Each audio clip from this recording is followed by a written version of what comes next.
നമസ്കാരം, ഞാൻ നാസർ പൊന്നാണ്. ചാനൽ 5+ലേക്ക് സ്വാഗതം.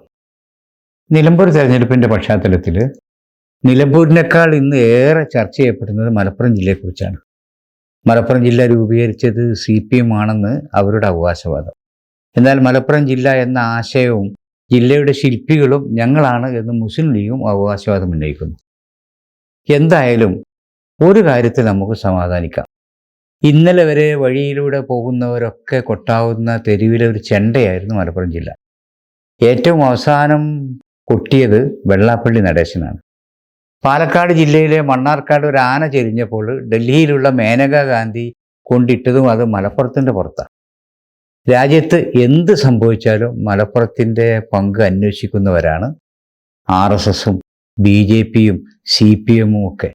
താനൂരിൽ നമുക്കറിയാം, ശ്രീകൃഷ്ണ ജയന്തി ആഘോഷങ്ങൾക്ക് നേരെ ബോംബെറിഞ്ഞ് മലപ്പുറത്ത് വർഗീയ ലഹളയുണ്ടാക്കാൻ നടത്തിയ ശ്രമം, ആ ബോംബുണ്ടാക്കുന്ന RSSകാരൻ്റെ കയ്യിൽ നിന്ന് തന്നെ ബോംബ് പൊട്ടി അദ്ദേഹം മരിച്ചപ്പോൾ അന്നത്തെ ജില്ലാ പോലീസ് സൂപ്രണ്ട് പറഞ്ഞത് മലപ്പുറം ജില്ലയെ ദൈവം രക്ഷിച്ചു എന്നാണ്.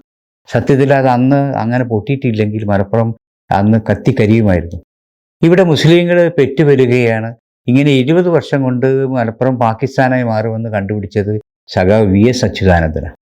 ഏറെ അവികസിതമായിരുന്ന ഒരു ജില്ലയിൽ ത്രിതല പഞ്ചായത്തും മറ്റൊക്കെ പ്രത്യേകം നടപ്പിലാക്കിയ വിജയബേരി പോലെയുള്ള പരിപാടിയുടെ ഫലമായി വിദ്യാഭ്യാസ രംഗത്ത് ഏറെ മുന്നേറാൻ ജില്ലക്ക് കഴിഞ്ഞു.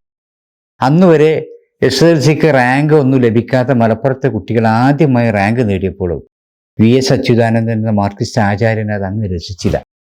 ഈ കുട്ടികളുടെ അഭിനന്ദിക്കുന്നതിന് പകരം അച്യുതാനന്ദൻ പറഞ്ഞത്, നിങ്ങൾ കോപ്പി അടിച്ചിട്ടല്ലേ റാങ്ക് നേടിയത് എന്ന. മലപ്പുറം ജില്ലയിൽ നിന്ന് വളർന്നു വലുതായി MP-യും പാർട്ടിയുടെ ദേശീയ നേതാവുമൊക്കെയായി ഉയർന്ന വിജയരാഘവനും മലപ്പുറത്തെ കണ്ണെടുത്താൽ കണ്ടുകൂടാ. രാജ്യത്തെ പരിസ്ഥിതി പ്രശ്നങ്ങളുടെ പേരിലായാലും നാഷണൽ ഹൈവേക്കെതിരെ ആയാലും ഗെയിൽ പൈപ്പ് ലൈനിനെതിരെ ആയാലും ഒക്കെ സമരം നടക്കുമ്പോൾ അതിൻ്റെയൊക്കെ പ്രഭവ കേന്ദ്രം കണ്ടുപിടിക്കുന്ന മഹാനാണ് CPM നേതാവ് കടകംപള്ളി സുരേന്ദ്രൻ. മലപ്പുറം വർഗീയതയുടെ പ്രഭവ കേന്ദ്രമാണെന്നാണ് അദ്ദേഹത്തിൻ്റെ അഭിപ്രായം. കൊടും വർഗീയവാദിയും പിണറായി വിജയന്റെ സ്വന്തക്കാരനുമായ വെള്ളാപ്പള്ളി നടേശന് മലപ്പുറത്തെത്തിയപ്പോൾ ശ്വാസം കിട്ടിയില്ലത്രേ. ശ്വാസം കിട്ടാതെ കണ്ണ് തള്ളിയപ്പോൾ ഇത് മറ്റേതോ രാജ്യമാണെന്ന് അദ്ദേഹത്തിന് തോന്നി.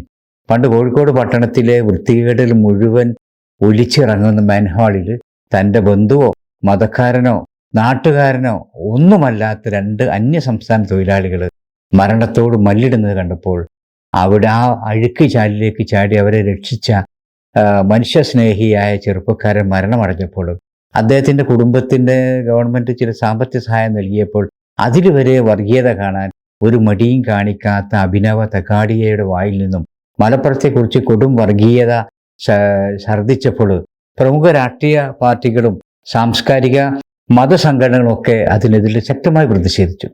എന്നാൽ പിണറായി വിജയൻ മന്ത്രിസഭയിലെ 4 മന്ത്രിമാരെയും കൂട്ടി വെള്ളാപ്പള്ളിയെ പൊന്നാട അണിയിക്കാൻ അദ്ദേഹത്തിൻ്റെ അടുത്ത് പോയി വായിൽ നിന്ന് നല്ലത് മാത്രം വരുന്ന സരസ്വതി ദേവി കുടികൊള്ളുന്ന കുമാരനാശിനേക്കാൾ എത്രയോ പടി മുന്നിലായ മഹാനാണ് വെള്ളാപ്പള്ളി എന്ന് പിണറായി അവിടെ പ്രശംസിച്ചു.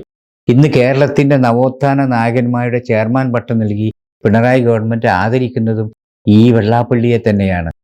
ഇത്രയും പറയുമ്പോൾ പിണറായി വിജയൻ ഹിന്ദുവിന് നൽകിയ മലപ്പുറം ജില്ലാ വിരുദ്ധ അഭിമുഖം കൂടി പറയാതിരിക്കാൻ വയ്യ.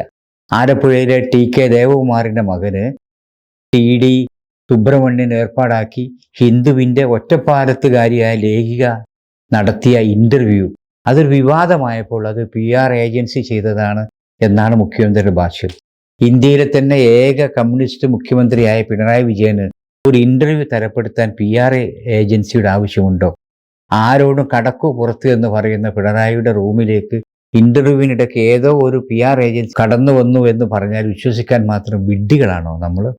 മലപ്പുറം വിമാനത്താവളം വഴി 150 കിലോ സ്വർണവും 123 കോടി രൂപ ഹവാല പണവും എത്തിയെന്നും അത് രാജ്യദ്രോഹ പ്രവർത്തനങ്ങൾക്കാണ് ചിലവഴിക്കുന്നതെന്നും ഹിന്ദുവിൻ്റെ ഇൻ്റർവ്യൂവിൽ പ്രസിദ്ധീകരിക്കുന്നതിന് മുമ്പ് തന്നെ പിണറായി വിജയൻ പത്രസമ്മേളനത്തിൽ പറഞ്ഞതാണ്. ഏകദേശം സംഗതിയുടെ കിടപ്പൊക്കെ നിങ്ങൾക്ക് മനസ്സിലായി കാണുമല്ലോ. മലപ്പുറം ജില്ലയെ ക്രിമിനൽ കേന്ദ്രമായി മാറ്റാൻ ജില്ലാ പോലീസ് സൂപ്രണ്ടും ADGPയും ചേർന്ന് നടത്തിയ കള്ളക്കേസുകളും കള്ളക്കളികളൊക്കെ തന്നെ നമുക്ക് ഇതോടൊപ്പം ചേർന്ന് വായിക്കാം. നമുക്ക് മലപ്പുറം ജില്ലയുടെ രൂപീകരണത്തിലേക്കൊന്ന് കടന്നു വരാം. 1960 പാങ്ങ് കുറുവ പഞ്ചായത്ത് പ്രസിഡന്റ് PK ബാപ്പുട്ടിയാണ് മലപ്പുറം ജില്ല എന്ന ആശയം ആദ്യമായി മുന്നോട്ട് വച്ചത്. തുടർന്ന് മുസ്ലിം ലീഗിന്റെ തന്നെ മങ്കട MLA ആയിരുന്ന advocate P Abdul Hameed budget ചർച്ചയ്ക്കിടെ ഈ ആവശ്യം നിയമസഭയിൽ ഉന്നയിച്ചു.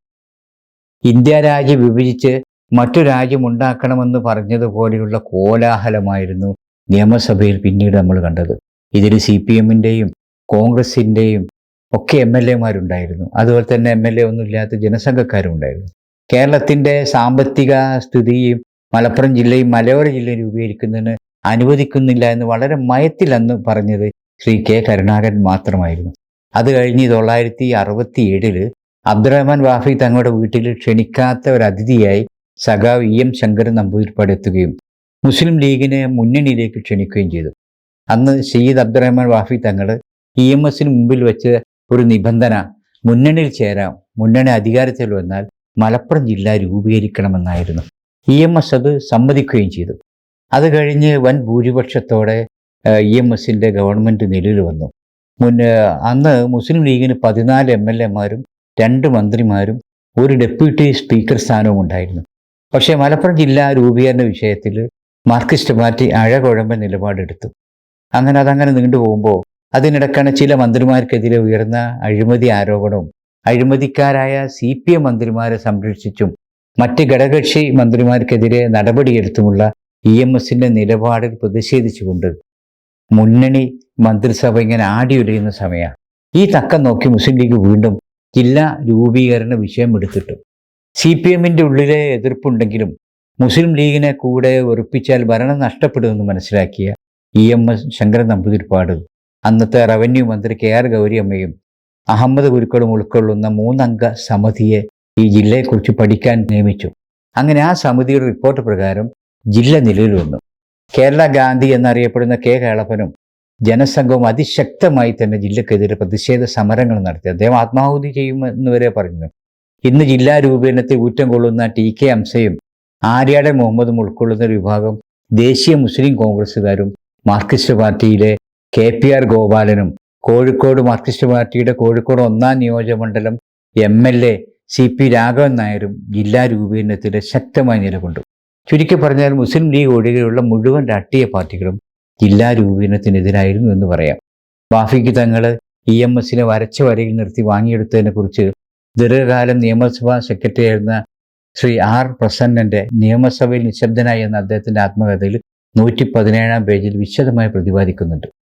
സമിതി അംഗമായിരുന്ന KR ഗൗരിയമ്മ അവരുടെ ആത്മകഥയിൽ ജില്ലാ രൂപീകരണത്തെക്കുറിച്ച് പറഞ്ഞത് അനിവാര്യമായ ഒരു തിന്മ എന്നാണ്. അതായത് മലപ്പുറം ജില്ലാ രൂപീകരണം ഒരു തിന്മയായിരുന്നു, നിർബന്ധ സാഹചര്യത്തിൽ എനിക്കത് സമ്മതം മൂളേണ്ടി വന്നു എന്നർത്ഥം. ഈ ഒരു പകയും വൈരാഗ്യവും ഒക്കെ CPM ഇന്നും ജില്ലക്കെതിരെ കാണിക്കുന്നുണ്ട്. സഖാവ് അച്യുതാനന്ദനും പിണറായി വിജയനും വിജയരാഘവനും കടകംപള്ളിയുമൊക്കെ അവരുടെയൊക്കെ ജില്ലാ വിരുദ്ധ പരാമർശങ്ങൾക്ക് കാരണം ഇഷ്ടമില്ലാത്ത പിള്ള തൊട്ടതെല്ലാം കുറ്റം എന്ന് പറയുന്നത് പോലെയാണ്. കോൺഗ്രസിലെ ഒരു ചെറിയ വിഭാഗം ജില്ലാ രൂപീകരണത്തിനെതിരായിരുന്നെങ്കിലും കോൺഗ്രസ് ഉൾക്കൊള്ളുന്ന ഐക്യജനാധിപത്യ മുന്നണിയാണ് ഇന്ന് ജില്ലയിൽ കാണുന്ന വികസന പ്രവർത്തനങ്ങൾക്കെല്ലാം തന്നെ ഉത്തരവാദികളെന്ന് നമുക്കറിയാം.